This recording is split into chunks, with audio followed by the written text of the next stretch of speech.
Well, great. We're at the top of the hour. We should probably go ahead and kick it off. I welcome everyone to join us on one of our client webinars. We're talking about wealth management, investment strategy, and other life and money type topics. We've been having a really good time with this, and excited to have Roz and John from Vanguard join us, as well as clients will be listening in, tuning in later.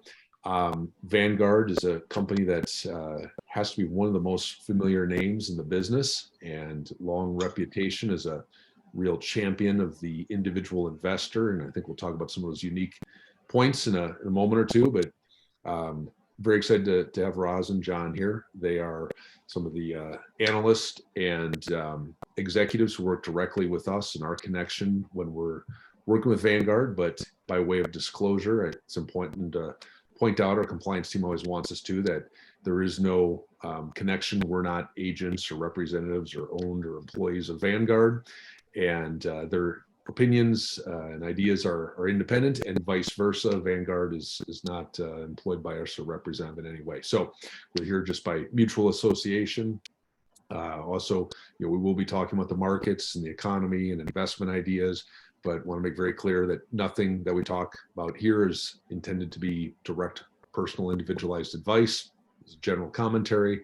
So, please give us a call at the office if you want to talk over specifics. But Roz Beliveau, I got it right there, Roz? Is that close? You got it right. Yep, absolutely. Okay. Very good. So Roz is fantastic. She and I have had connections and conversations for many years, and always very helpful in terms of helping us think about the markets and different offerings and how to employ the different types of building blocks, if we do so, that Vanguard builds, and the different research and capabilities that Vanguard has at hand. Very appreciative of that. And John, we're newer acquaintances, but chartered financial analyst with Vanguard and a market expert, and very happy that you're able to join us on the call as well and offer some insight there. So, I thought maybe we could start it off. Roz, in the past, we've talked, you've helped me really understand that Vanguard in many ways is a unique company. Like I say, in my mind, one of the first things that pops to mind is John Bogle and the history, and championing the individual investor, championing low-cost investing, diversified approach, index type approach. Maybe, for the folks on the call, could you share a little bit about Vanguard and the history of the company and what makes Vanguard unique? Sure. I'd be happy to. And thank you for having us, Scott. It's wonderful to get to work with you and your team over at Cahill. So for those of you on the line that aren't as familiar with Vanguard, so Scott hit the nail on the head, right? Vanguard was founded back in 1975 by John Bogle, who had this really radical and unique idea. He really had two radical and unique ideas at the time, right? At the time, Vanguard didn't have an index fund when we were founded. So that came a couple years later. We started with the Wellington Fund, which dates back to 1929. But when he started the firm, he had this radical idea that an investment firm its interests should be aligned with its underlying shareholders. And when you're owned by a management company or you're a publicly traded company, your interests are aligned with that management company or with those that own your shares. You're always looking to generate a profit for this company. And John Bogle at the time said, I actually want us to be aligned with the end investors. And when they do well, we do well. Very, very similar to, I know, how a lot of financial advisors think about it. And so he created the first mutually owned client firm, mutually owned investment company. And so what that means is, instead of being owned by a separate management company, Vanguard is actually owned by the funds themselves. And so as owners of Vanguard funds, you all are owners of our firm. And so Vanguard's mission at the end of the day is to take a stand for all investors, to treat them fairly, and to give them the greatest chance for investment success. And the way we do that is by being client owned. I've been at the firm for 15 years. And when I say we take it to heart, and this isn't the case now, I live in Minneapolis. So Scott, I'm sure many of your clients that are watching this are local in Minnesota. I'm sure not everyone is, but I'm sure a lot are. So I'm local in Minneapolis, but I used to work at one of our sites, right? So back when I first started, we had 3 primary sites. We had a Scottsdale office, a Philadelphia office, which is in Malvern, and a Charlotte, North Carolina office. And when I used to be in the office, when you used to stand at the printer, or the copier, the big Xerox machine, and you would be printing something in color, inevitably somebody would say something like, did you think you need to print that in color? That costs extra to print things in color? Is that in the best interest of our shareholders to waste that money on? Like, it was, the firm is, I don't want to say the firm is frugal, because obviously we've spent a lot of money over the past decade or so investing back into Vanguard, but the way Vanguard operates is really, really aligned with the end shareholder. Mm-hmm. A piece of that I think, Scott, is important to share with your clients and those that are listening is another piece of being shareholder owned is that we operate at cost. And so what I mean by that is the way most fund companies make money is they charge expense ratios on their funds, right? So all of your clients that hold Vanguard funds or any other fund, right, you pay an expense ratio, and that's the amount that essentially a company charges to operate the firm. And so Vanguard operates at cost, which means we charge you what it costs to operate our funds and essentially keep our lights on and pay our bills, et cetera. Any revenue that Vanguard generates above and beyond the cost to operate our funds, and like I said, pay my salary, pay John's salary, et cetera, we reinvest back into the funds in the form of lower expense ratios. And so you probably have seen, if you've been a client of Scott's for a while, the expense ratios on your Vanguard funds continue to go down. And that will continue to happen as Vanguard gets more cash flow, as we generate more revenue, we're able to reinvest that revenue back into the funds in the form of lower expense ratios, essentially meaning you keep more of your returns instead of paying us for those returns. And so again, it just goes back to the take a stand for all investors, treat them fairly, and give them the greatest chance for investment success. Yeah, and I mean, it is Vanguard specifically, you do that. But I think one of the amazing things, even in the course of my career, I was very lucky, I feel like, as a finance undergrad, back in business school in the very early 90s, happily, I had some professors who really were influenced by research out of the University of Chicago and indexing and the index and the whole argument about efficient markets and passive investing versus active investing. So happily, I was introduced to these ideas early on, but it was probably 20 years after the first investable index fund that both started. But even then, there was a lot of skepticism. It was not widely adopted, certainly not like it is now. But the amount of traction Vanguard has gained, but also pressure on the industry at large to lower expenses, to be investor focused, the incredible flood of assets into the more passive and index style of investing has truly been remarkable, both within Vanguard, but within the industry at large. I mean, it really has revolutionized the industry. Yeah. I was actually just looking at some numbers, and I will caveat to say, and Scott, I know you know this, but so Vanguard is we were 8 trillion at the beginning of the year. I haven't seen an updated number. Maybe we're holding off a little bit. See if the market comes back before we give you a new number. But at the beginning of the year, we were around 8 trillion of that. 6.5 trillion of that is in index funds. 1.5 trillion of that is in active funds. So Vanguard is an active manager at the same time. The difference is Vanguard's asset weighted expense ratio. So essentially our average expense ratio for our index funds is 0.09%, right? So essentially for every $100 that you invest in Vanguard, you pay 9 cents. Whereas the industry expense ratio for index funds is 0.49%, right? So 49 cents out of that 100, which compounds, right? The more money you invest, the higher that goes.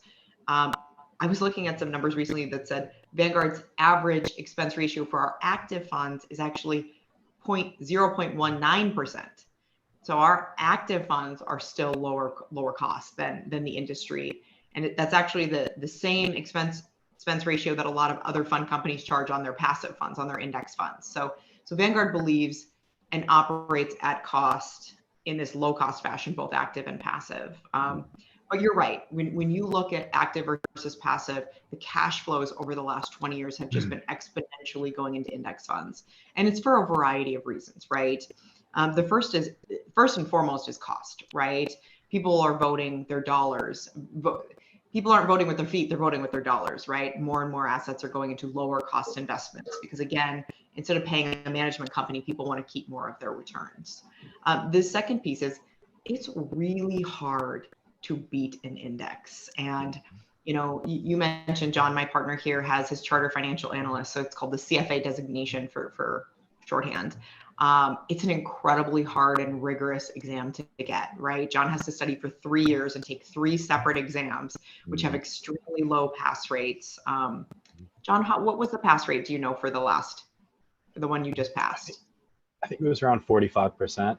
Yeah, so think about that. More than half of the people that studied for it didn't pass.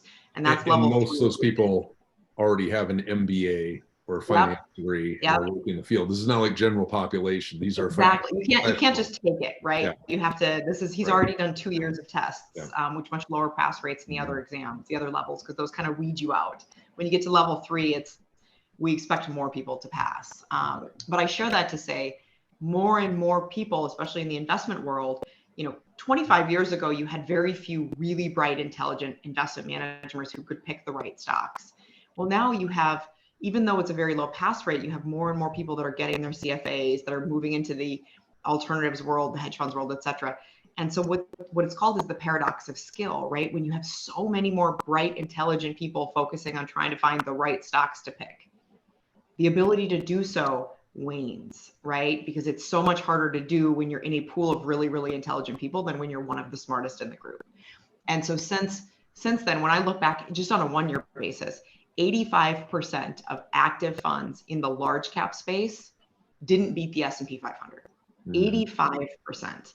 And think about that. So those 85% of the funds, they charged more, they probably paid off more capital gains, and they didn't beat the S&P. And so I don't think you should set a barometer to the S&P, but I share that just to say that there's a reason you've seen more and more money flowing into index funds versus active funds. And obviously Vanguard has both options available, but most of our assets, I would say, are in the index space. Mm-hmm. Yep. Yeah, that's fantastic. I can already see we might ask you back for a special focus really just on that whole concept of active and passive investing. And it's been an interesting one to watch over the course of my career. And like I said, I'm very happy that I happened to have some good professors early on who I feel like pointed me in the right direction when it wasn't popular. But now we've almost come the whole other way around. And I think it is interesting to note that Vanguard does have a large active investing business. And I think that's kind of a secret, but very interesting structure with the ownership and like I say, consistent throughout the advocacy for the end investor and really the ownership there. So yeah, thank you for that, Roz. John, we're lucky enough to have you on the call, and I think we'd like to hear some thoughts from yourself, from your company, in terms of what's happening. It's been an interesting year. Can you bring us up to speed? What's been going on? Yeah, happy to jump in, Scott. It definitely has been an interesting year, to say the least. I know people that at the beginning of this year weren't tracking the markets, weren't following that closely. Now I've had to track closely because their account balances have changed, because they've been paying more at the pump, more at the grocery store. So it certainly has been an interesting year. And before I comment on kind of where we are, I think it's important to take a step back and look at where we were to frame the moment in time now economically. So I'm going to take us back to 2008 up until 2020, that 12-year period. The US economy actually had its longest ever economic expansion. I saw it was 128 months, which is the longest that it has ever expanded. So the post-2008, post-global financial crisis, the period was characterized by low interest rates, low inflation, low unemployment, and high market returns. So what you should think hearing that is that things were good. And it almost feels like now, when things aren't quite as good, it's looking back on it with a little bit of the glory days kind of twist. Right. As we saw in 2020, the pandemic sent an unforeseen shockwave through how we live our lives, how we work, and how the economy ultimately functions. So like I mentioned too, in that 2008 to 2020 period, the good times, we'll call it that, all of those employment gains. So low unemployment leads to more people in the workforce, leads to economic prosperity. They were all wiped out within months during the COVID crisis in 2020. Mm-hmm. So as the COVID crisis hit, the economy all but faltered and stopped running. Now the relationship between the economy and what we do is we won't just kind of sit back and say, oh, this is happening. How do we change this? There's a central bank. So the Federal Reserve, Jerome Powell, I'm sure you've seen him in the news. They have taken the mantle to really stimulate the economy and what we call as a dual mandate. So they have the goal of price stability. So that's low inflation, price stability, and economic growth. So to reach those two goals, typically how they enable that throughout the environment is changing interest rates. So back in 2020, that spring, Jerome Powell and the central bank wanted to stimulate the economy, so they lowered interest rates. Lower interest rates, and both my parents are teachers, so I had to explain it to them as it was happening. And I don't take it for granted that everyone understands how they operate. But basically, when you lower interest rates, you stimulate investment from households and businesses because it makes it a little bit more easy and affordable to borrow money. Mm-hmm. So Jerome Powell had that as his thesis, to lower interest rates to stimulate growth. Well, the Fed's plan worked. Yeah, Easier to borrow and less attractive to leave money sitting in a bank or a CD because it's not doing anything, but very easy to borrow at a low rate and buy a piece of real estate or invest in your business or just go buy things in the economy, right? Yeah. Exactly. That's exactly it. So you want to stimulate the purchase of goods, the investment into properties, businesses, and that's really what happened. The economy got the engine going again, and we saw that his plan to lower interest rates worked. Now remember, I'll say that like there's no such thing in investing or in life as a free lunch. And I'm going to use an example here because just before this, I was eating lunch and I was thinking about spending time with my grandmother. I call her Mom. Roz knows her well. I talk about her a lot, but she loves daytime television. She loves watching either the news or the soap operas. And one thing I notice about commercials during daytime television is that a lot of them are for pharmaceutical companies. So selling new drugs or whatever. And at the end of the commercial, they always say, and the purpose of this drug is to relieve back pain. Side effects may include headache, nausea, back pain, a number of other unintended side effects. Right. Now, I say that because as Jerome Powell lowered interest rates, there was the risk of unintended side effects. Unintended side effects in this case are an overheating economy and high inflation, which now with the view of perspective, we can see happen. Those risks materialized, and we currently stand in a precarious situation with high inflation and an overheated economy. You know, one thing that I think about sometimes too, John, there's this idea, and I always think of Alan Greenspan talking about the Fed chair, the maestro, and the idea of him, very finely tuning interest rates to, keep the steady hand on the tiller of the economy. But, you can go back to very old investment books and economic books, and there's this idea of the business cycle, kind of boom and bust cycles, and then also the kind of concept of creative destruction. And so, it's just interesting, how much of this is manageable and how much of it is sort of natural cyclical nature of markets building up, attracting attention, the age-old fear and greed cycles that, we can see reference to and warnings of going back thousands of years, really, in terms of markets and commerce. So it's, I always wonder about that somewhat. Clearly interest rate management matters and we see the impact of that, but sometimes I wonder how much, Yeah. Mm-hmm. It's definitely an interesting aspect. I actually listened to a Planet Money podcast the other day, and they talked about the changing role in the Fed. And people think back to Paul Volcker, Right. who was the first Fed chairman to really have a hard hand in quelling inflation at the expense of the economy.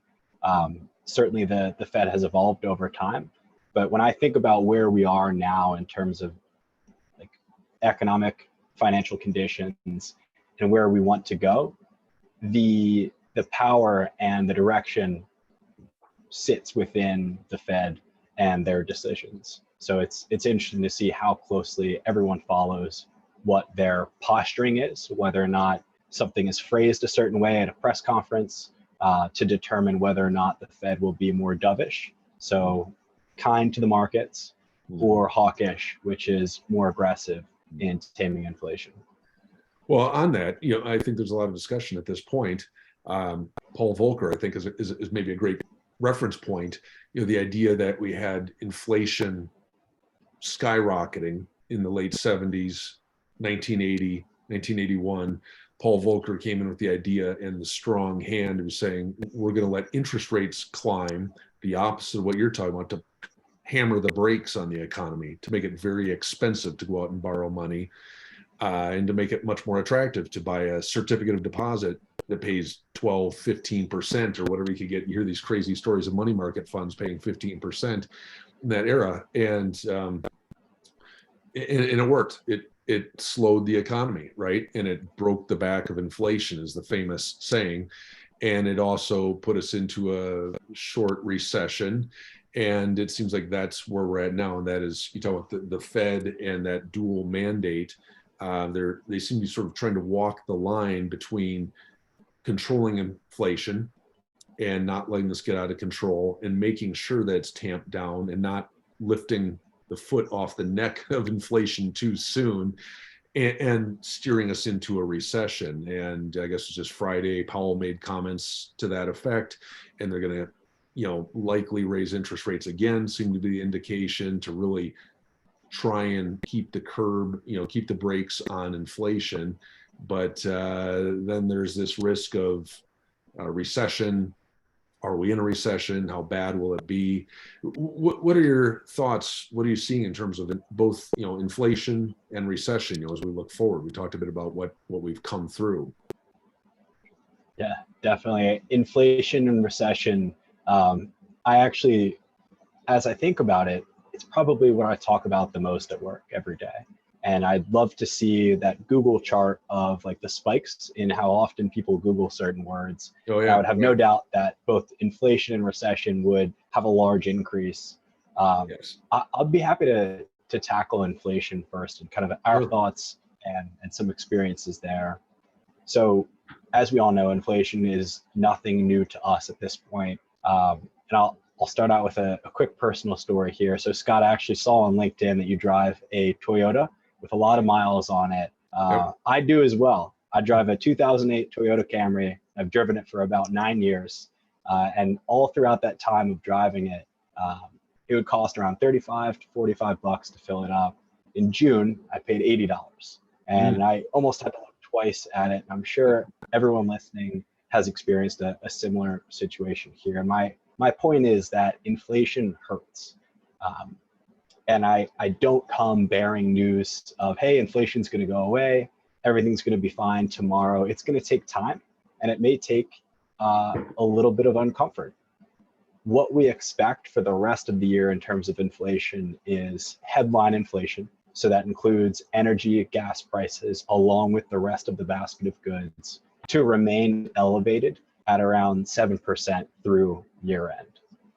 And there are two reasons why we expect inflation to remain elevated through the end of the year. The first is a tight job market, and the second is supply chain constraints.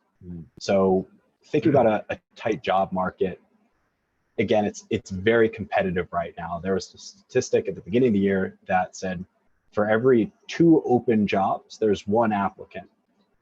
An example that I think illustrates this is actually, so this summer, I spent a little bit of time with my mom at her shore house in southern New Jersey, not too far from the beach, spent some time at the beach, and each block, there's a lifeguard stand. I have a couple friends that are lifeguards, and for the past 20, however many years I've been coming down, there's been 1 lifeguard stand per block and 2 lifeguards sitting on the lifeguard stand. This past year, with everything we've seen in the tight job market, there's been a change. There's been one lifeguard stand for every 2 blocks and one lifeguard per each stand. Now, I think about a tight job market. One of the best jobs and one of the coolest jobs that you can have is being a lifeguard, sitting on the beach all day. And they were even having trouble finding enough people to fill those spots. So we expect wage-based inflation based off of a tight labor market to persist. The second piece of that is supply constraints. So if you've ever ordered anything recently, whether it's a big piece of furniture or an appliance, there's likely been a lot of delays. You're probably paid more for it now than you would have 2 years ago. We expect the supply constraints to persist and lead to, again, a driver of higher inflation. So to kind of summarize that, inflation, we believe, will persist, and it's driven by supply constraints and a really tight job market. Yeah, excellent. A couple thoughts came to mind as you're talking about that. In the job market and the labor market, I just was mentioning in conversation with my wife the other day, we were talking about this exact thing and hiring and employers saying it's hard to get people and where are all the employees and the people want to work and what's going on and quiet quitting and these different types of concepts. I mean, I can remember clearly after the global financial crisis, which you took us back to in 2008, they talked about the slowest recovery on record, the jobless recovery coming out of that. And I can still picture it. I think it was about 2010 when the first time I saw a help wanted sign in some shop window. I thought that was remarkable because it had been so long, for anyone who wanted, needed an employee, and we're feeling like it was gaining traction. So we're definitely, seeing the other side of the spectrum here. Interesting. And I have to say on the lifeguard thing, so you just referenced seeing a post of mine on LinkedIn. I do try and share things of interest there. There was a fantastic article just a week ago I shared from Wall Street Journal about a fellow who had been an anesthesiologist and was retiring at age 67 and was trying to think of what he was going to do. Realized he needed something engaging and was pondering this for quite a while. What was he going to do in retirement? And he thought back and said, boy, my favorite job, or one of my favorite jobs, was when I was a lifeguard. And so it's this great story of how he spent about a year because he got in contact with them and they said, well, okay, we'll hire you, but you have to pass the physical requirements. And he talked about how he always felt like he was in good shape for his age, but the whole process he went through to train for, he lost 40 pounds and he had to get his swim time and his running time and all the stuff down to certain standards. And it's really a great article, but just shared that I think last week on my LinkedIn profile. But yeah, very interesting stuff, John. And managing money is a big part of what we do, but we're very much financial planners and do that in the context of financial planning. And looking at people's assets and their expenditures and their future goals and trying to tie that all together. And a big piece of that puzzle has always been inflation, assumptions around inflation.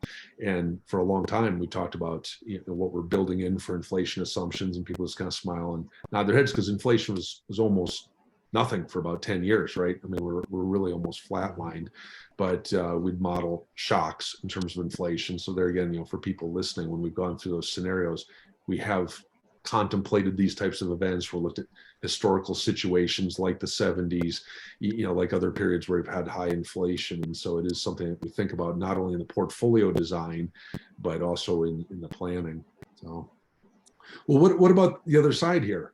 The risk or the reality of recession, the other side of this inflation concept. What are your thoughts there? Yeah, I am happy to share. I think it's a great question. I do want to come back to your story about the 67-year-old man who went back to the workforce, because it does tie into some thoughts we have. So I love that you brought that up, Scott. Mm-hmm. To first look at a recession, I think it's important to frame what is a recession. So some countries define a recession as 2 consecutive quarters of contraction. In the US, a recession is defined by the National Bureau of Economic Research, NBAR. So NBAR looks at a number of different factors, and two of the key drivers are labor market and industrial production. Right now, they're strong, and we expect them to continue being strong. Like we mentioned, it's hard to find a job, tight labor market, and our industrial production and our economic growth is increasing. So in the near term, we do not expect the NBER to declare a recession. That being said, and I'm going to share my screen because it's a cool graph to illustrate.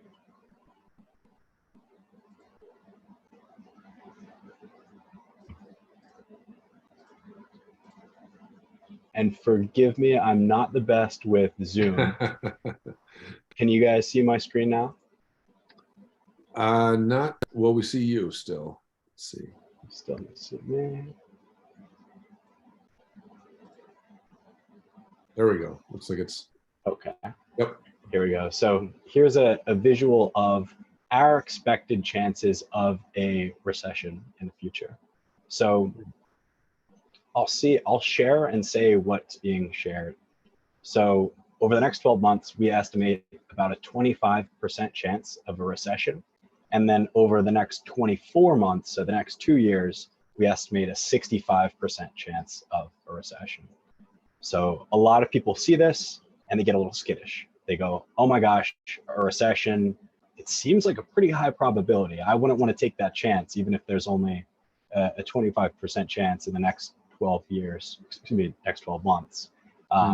So I want to pause and then share our expectation in terms of how bad it will be. So recession severity, what will that look like? We expect that if we were to go into a recession in the next year or 2 years, it would be a shallow recession. So more similar to 2001. When I think of a recession, when most people think of a recession, they think of the global financial crisis and they think of COVID in 2020. And when you think about what precipitated those two recessions, it was an exogenous external event that caused the contraction in the recession we saw. Nowadays, we don't have a exogenous external event like that to drive a recession. We simply have an overheating economy and too high of inflation. So thinking about how bad the recession will be, if we go into a recession, it will not be as bad as 2008, will not be as bad as 2020. The intent of this rate hiking cycle is to quell inflation, and inflation is hurting Americans. And me, my parents, my family, you, everyone is being felt by inflation. Now, the next question that always comes up is, all right, it's not 100%. We're not 100% in a recession right now, not 100% over the next year, next 2 years. What do we have to do to avoid a recession? There are four main things, and I'm going to read out what they are, and then I'll share a quick blurb on that. So the first is lowering inflation expectations, oil remaining under $100 a barrel, increased real inventories, and then more Americans returning to work. A couple that I'll point out here is the first, so lower consumer inflation expectations. Inflation is a self-fulfilling prophecy. If I'm thinking about buying a couch and I can go into the store and I can see it's $1,000 right now for a couch, but I think that inflation is going to continue. I think that in a month, the couch is going to be $1,100. I'm going to buy the couch now, and that the act of buying the couch is going to reduce supply and increase demand, which further increases prices. So inflation is a self-fulfilling prophecy. When I talked earlier, jump in, Scott. Oh, sorry, but yeah, a lot of listeners probably know I love economic history and market history, and interesting stories from places and times where there's been really exaggerated or extreme cases of hyperinflation, and you hear about factory workers getting paid in cash at lunchtime and going to the window and tossing out their bundle of cash to their spouse so they could go to the store and immediately buy food. Like Germany post World War I, or Argentina, Zimbabwe, some of these places have extreme hyperinflation. And there's a story of after the Weimar Republic, the German hyperinflation period in the 30s there. Story about I forget who it was, going to a cafe and paying for each cup of coffee as he ordered it, because supposedly the cup of coffee was going up in price, between drinking a cup, but those are really extreme examples of hyperinflation, which of course is nothing even like what we experienced in the late 70s, early 80s period. And I think kind of flip side, so like you say, it is self-fulfilling. There's that chasing of goods and services, buy ahead, buy things before the price goes up. It does hit a certain point though, doesn't it? I've heard the flip side, there's kind of saying that the cure for higher prices is the cure for high prices is higher prices. At some point it does hit a wall of people saying, this is too much, this is unaffordable. Yeah. Yeah, I think what you're referring to, Scott, is the point where, all right, maybe if the couch becomes $1,500, then maybe we'll look at an alternative good, a Right. good that can be substituted. So maybe instead of buying beef that costs however much a pound, you go for chicken or maybe canned tuna or something else like that. And again, we don't expect inflation to run away. I love, Scott, that you are a student of economic and American history. You and my dad would get along very well. He teaches history, so I'm sure there would be some good stories between you two. And I think another point you touched on too is inventories. And when you're evaluating when is too much, and can prices go too high, we expect that if retail inventories were to decrease, so when you go to Costco and they actually have I forget, what was it? It was baby formula or toilet paper or regular other goods, and they're not sold out. That also acts to decrease inflation and reduce recession risk. And then the final piece here, and this actually touches to the story, Scott, of the person who retired, became a lifeguard. We think that we estimate if 1 million Americans return to the labor force, then that helps us in avoiding a recession. So it's not uncommon for people that have recently retired to come back either in a part-time or a different industry as a role. And I know certain people have even delayed retirement in order to stay a part of the market and contribute within the labor force. So one thing that I'll point out as we think about risks of a recession and how we can avoid them is that in order to avoid a recession, we need to check all 4 of these boxes. It's not a multiple choice test. It's not like the CFA, it's all of them. All 4 of these need to happen to avoid a recession. Mm-hmm.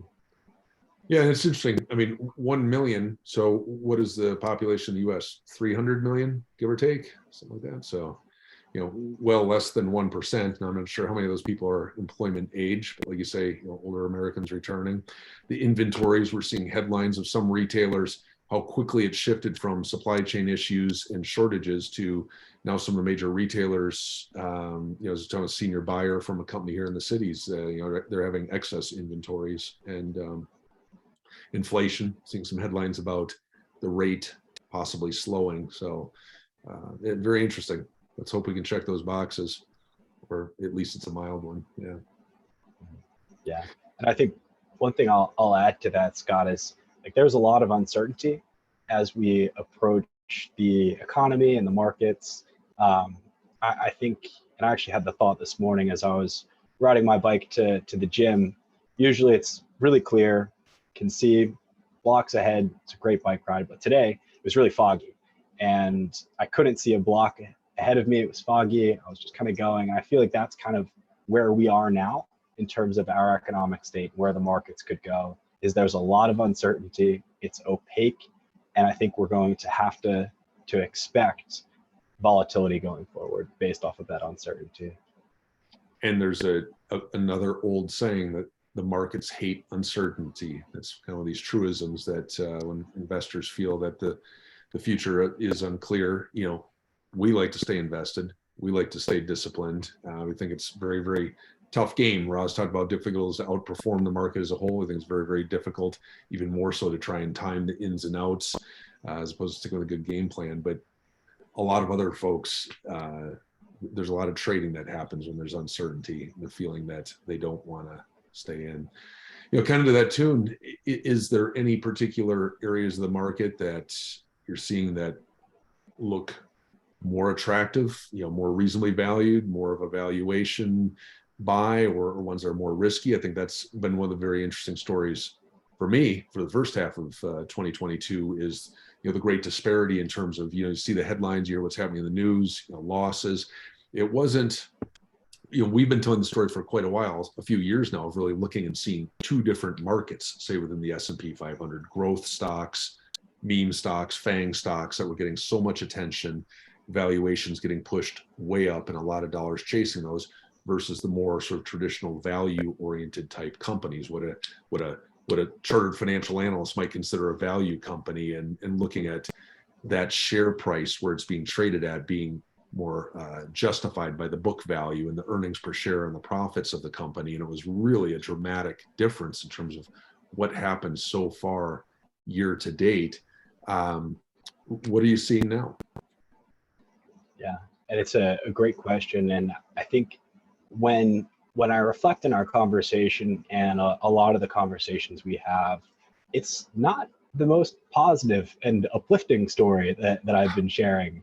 High inflation, recession risk, things don't really seem that good, but there is an upside. Like I said, there's no such thing as free lunch, but there is compensation for risk that you take on. And that compensation you take for risk that's going on right now. And the upside of this situation and scenario is that we've actually increased expectations for all major asset classes. So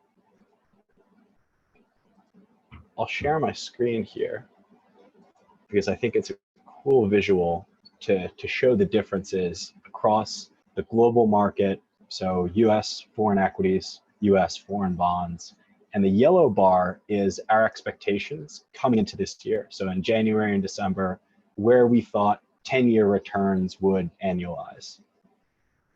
The market has pulled back in fixed income and equity. It's been a difficult time to be an investor, to look at your account balances. The upside is that expected returns over the next 10 years have increased significantly. So in terms of the broad market and risk assets, we think now is a great time to be a long-term investor, to have a plan, and to work with someone like you, Scott, to continue work, like sticking with that plan. So overall, we expect that over time, certain areas of the market will outperform, some will underperform. Value and growth over the past 10 years had a fantastic run up. We think we're at the beginning of, call it a 6-year value cycle, where value will outperform. The US market has outperformed the international market over the past 10 years. We expect that to inverse as well. So international expected return is higher than US.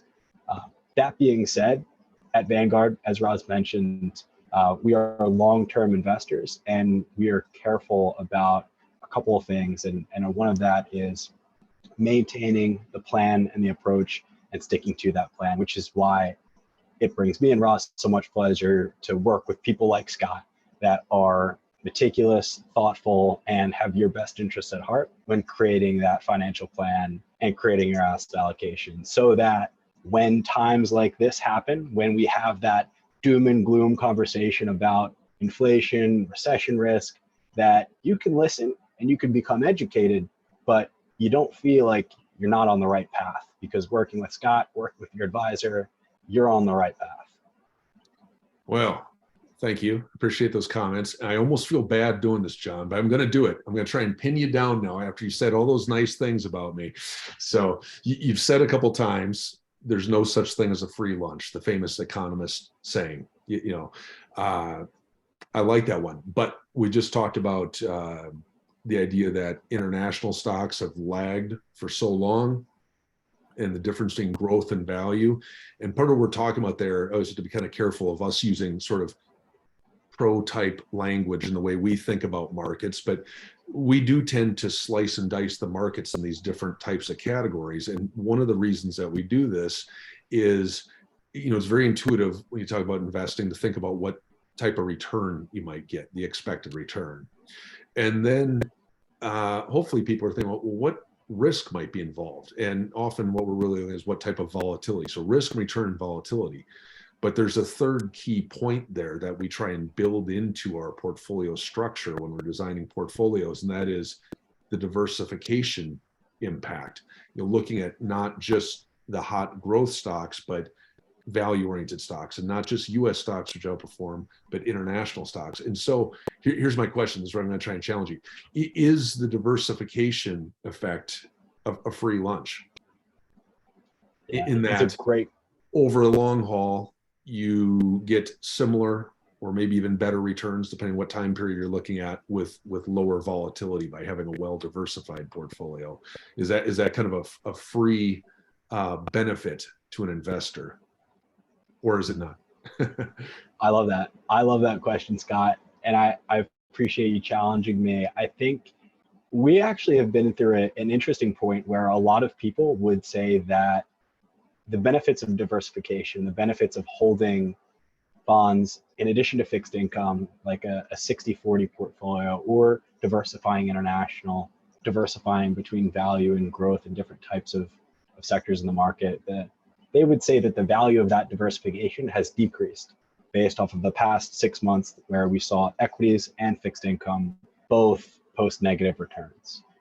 We believe that, to answer your question, Scott, like, diversification is a form of free lunch. It's a way that you can set yourself up.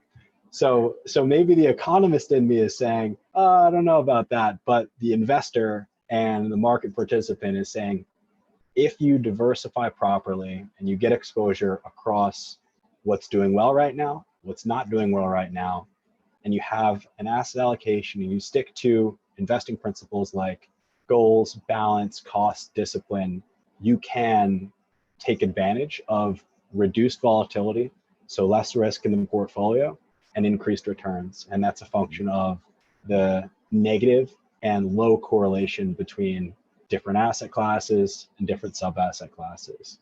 And that's really where the beginning of the benefit of working with an advisor to make sure that you're not missing out on any of these free lunch kind of portfolio construction ideas. So Scott, I love that you challenged me there, and I love that you added nuance to that. Yeah. Well, good. Well, thanks, John. All this lunch talk is getting me hungry. But before we wrapped up, Roz, I wanted to come back to you. There's an interesting study that Vanguard has worked on for quite a while called the Advisors Alpha Study. And I think this is interesting in my mind for a couple reasons. Vanguard, and maybe I'll just frame it up and you can explain what's going on there. But Vanguard's tried to take a look at financial advisor and where we are able to add value. And I think it's a very useful tool for me and folks like me to say, well, how should we be structuring our business? How should we be managing our activities? Where should we be putting our emphasis? Where is there real value to be added? And where is it very, very difficult to add value? And I also think it's interesting, in my self-interest, I think this is a good study, because when you hear Vanguard, you often hear that put out in the context of do-it-yourself type investors. And I think a lot of people can do a very good job doing it themselves. But Vanguard, as you described up front, is a company that is essentially owned by its own investors. So it's not like there's outside shareholders or some type of special profit motive to encourage this type of study. There's no reason for it at all, other than, I guess, trying to figure out, is there value there and where? So could you kind of give us a high level on what this study is and how long it's been running and how it's compiled and I guess some of the Yeah. So a piece of being an investment management firm, Scott, is putting out thought research on all different topics as it relates to investment management, as it relates to advising, financial planning, et cetera. And so we have a team called our investment strategy group that all they do is write research, right? It's very academic. If you think about a college and the way universities pump out research, like most asset managers, most investment managers do the same on different types of concepts. And back in 2001, when we really formed the financial advisor group within Vanguard, the group that John and I sit in that work with financial advisors such as yourselves, we put together a study from this investment strategy group that talked about the value that we believe advisors bring to end investors. And really the rationale for us back then was most investors think about Vanguard as just being a retail do-it-yourself shop, right? Back when John Vogel founded the firm, that was all we had, right? Was a retail department that, so if you were a do-it-yourselfer, you could come to Vanguard, log on for an account, sign up for an account and manage it there. We, after that, launched an institutional division. And when I joined the financial advisor group back in 2008, we were still under the institutional division. You fast forward now, and I think I mentioned this earlier, if not, advisors such as Cahill and other financial advisor partners such as you, they make up 40% of Vanguard's assets. So you are Vanguard's largest client. So your end clients are Vanguard's largest clients instead of the retail do-it-yourselfer. And I say that to just set the backdrop for back in 2001, when we joined this business, we felt like we really needed to help advisors have better conversations with their end clients. And what better way to do that than have Vanguard come out with a study that talks about the value we believe financial advisors can bring to their end clients. And I will start by saying that was the thesis, right? That was the hypothesis, excuse me. But then we had to actually put the research together to say, is this really valid? And we've iterated on the research since 2001, but really it comes down to a module of 7 different things that financial advisors such as yourselves do that most end investors do not do on their own. And a lot of it, Scott, just comes down to time, willingness, and ability. Number one, do you have the time, right? If I think about all the things that you do for your end clients, whether it's, researching the markets, meeting with people like John and I to understand what's going on at Vanguard, to understand what's going on underneath your funds, to set financial plans, to review the options, to rebalance the portfolio, to trade the portfolios, all of the things that end investors most don't have time to do in the way that advisors do. That's the time. It's the willingness, right? So I hire a cleaner. I have a toddler, and my husband for a long time didn't believe that we needed a cleaner, and I realized that's because I did most of the cleaning, and so of course he doesn't think we need a cleaner. He's great at picking up, not always great at mopping or doing things like that, but my willingness to clean on my time off of work is very low. And so for an investor that might have the time, are they willing to do it? Are they willing to sacrifice spending time with their family or doing things they love so that they can instead be researching investments or researching the markets or rebalancing their portfolio, et cetera? And then the third piece is the ability. John used a lot of really fantastic family examples. My dad is a retired mailman. He thinks he knows how to pick stocks. And so I would put it in the ability category. My dad has no idea how to read. I don't suggest most people pick end stocks in and of itself, but right. Especially right. My dad with his, high school degree. So most of the genesis of our research went to that. Some of the things I already hit on is what are the key pieces, which is asset allocation, right? You said an asset. Most end investors pick individual funds instead of first thinking about what's the right mix of stocks and bonds, because 90% of your returns in a portfolio are driven from your asset allocation, that mix of stocks and bonds, and not the underlying investments. It's once you pick your stocks and bonds and you pick the underlying investments, are you doing it in a cost-effective way?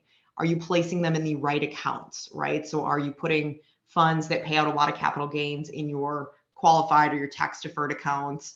Are you putting your really efficient index funds in your taxable accounts when the markets are really running, right? So this year isn't the perfect example, but back in 2020, when the equity markets were down 35%, were you selling bonds and buying stocks, which is an incredibly uncomfortable thing to be doing? But I know that's something you were doing for your clients. Mm-hmm. And I'll just hit on 2 more, because again, there's 7 of them. I think withdrawal order is one that most retired people don't think about. So you've saved your entire life in your 401k and in your IRA. And so when you retire, it's very intuitive to think, well, that's my retirement account. Why wouldn't I pull from that? Well, we know that's actually really tax inefficient. You pull from your taxable assets first. And so that's a big thing that advisors do. That's a big thing I know you do for your clients. And then the biggest piece of what we believe advisors do for end investors is this behavioral coaching, right? It's when the markets are really falling, when it's really uncomfortable. How do you keep people invested? How do you think long-term and think strategically? It's really easy. And John had mentioned this earlier, from 2008 to essentially 2020, we had a really good run in the economy. I mean, there were a few blips here and there, but most people didn't feel like they needed an advisor because the markets were going up. So there wasn't this jump off that you feel when the markets are in a free fall. And unfortunately, most people only remember the moves that happened instead of the moves that could have happened but didn't. So I'm sure, Scott, I know you spend a lot of time coaching your clients, but I'm sure there were a few that called that said, this is uncomfortable. I have to get out. I think I think the economy is never going to come back. Mhm. And nobody notices, if I would have sold out then, where would my account be?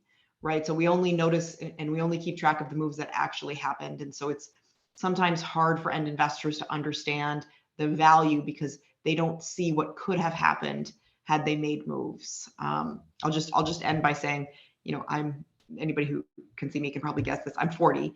And so when 2008 happened, I was in my late 20s. I didn't have a lot of money, right? I was, fresh out of college, just started investing. So 2008 was painful, but it wasn't painful in the way that 2020 was. And so I thought I knew my husband and I have been married a decade now, and I thought I knew him really well. And then 2020 hit, and I learned his real risk tolerance. And on a daily basis, he told me how we needed to be selling out and moving to bonds, and how the world was never going to come back. And so I think to myself, those are the moments when advisors really save investors from themselves, in addition to all the other things you do on a regular basis.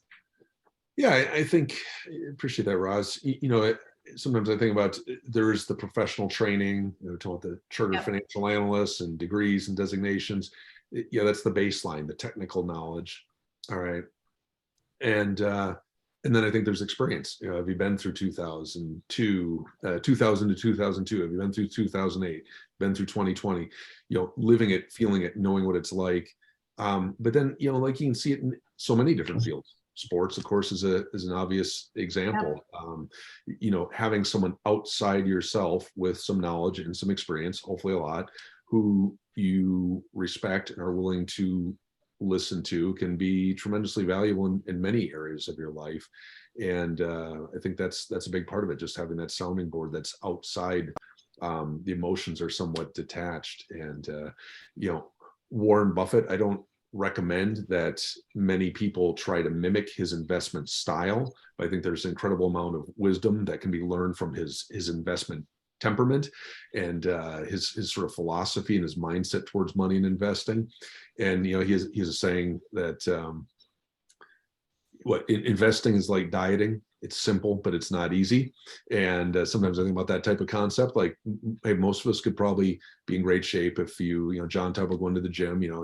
If you eat pretty well, and I think most of us have a pretty basic idea of what that involves, and you get enough sleep and you get some exercise, and you could go jogging and do push-ups for free.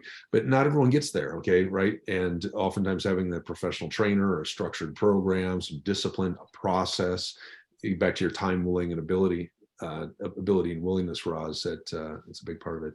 So I do have to ask, what does it all come to? Vanguard actually is trying to quantify these inputs, Yep. right? Yep. So Vanguard's research will tell you on average, we think advisors add 3% to client returns. And so, Scott, what I don't mean is the reason that we believe advisors that employ those best practices that I mentioned can add 3%. It's not an annual number, right? In a year like 2020, when you kept clients invested, when they could have sold out on their own, in that year, you might have gotten them 15% more. So it's 3% more than an end investor themselves would get because of the things like tax location and asset allocation and so forth. So in the industry, we use the word basis points. We say 300 basis points. For end investors, we would say we believe advisors add about 3% to returns on an average basis. Yeah. So it's a really significant number, right? Yeah. 3% is a pretty big deal. And we put the initial quantification back out in I want to say 2013. And we actually just redid it again this year. And we still came up 3% or more is the number that we've come up with now. Pretty consistently around that number.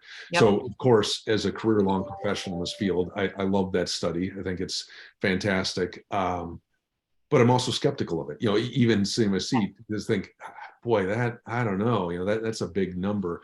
But I think it's like you say, when you look at long-term relationships, I've worked with some people back to 2000, I've been in this field since the late 90s, and it doesn't always happen at once, and everyone's situation is different. Sometimes There's tremendous value to be added in terms of lowering cost.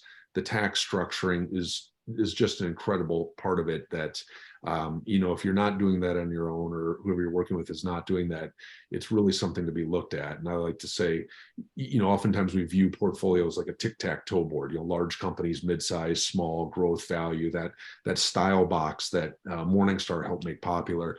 When you add that tax location decision, not just what to own, but where to own it, and you look at what dollars are available between a Roth IRA, a taxable brokerage account, tax deferred like 401k or IRA, and then what the investment options are, because sometimes there's constraints. You know, it goes from playing tic-tac-toe to trying to solve a Rubik's Cube. You know, it really becomes more of a three-dimensional plus decision. And there's tremendous value to be added there. And one of the things I'm waiting for, you know, as fintech, financial technology evolves, none of that shows up on the tax return. Just like you said, Roz, sometimes the most important decisions, the best decisions are the decisions where nothing happened. You did not sell, you did not panic, and it was a conscious decision to not do that. Those tax savings, they don't show up. You get an investment return that shows investment performance.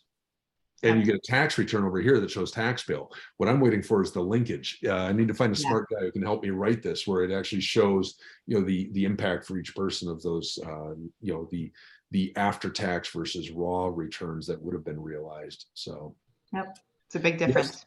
Yes. Yeah, definitely appreciate that. And see, we're about out of time now.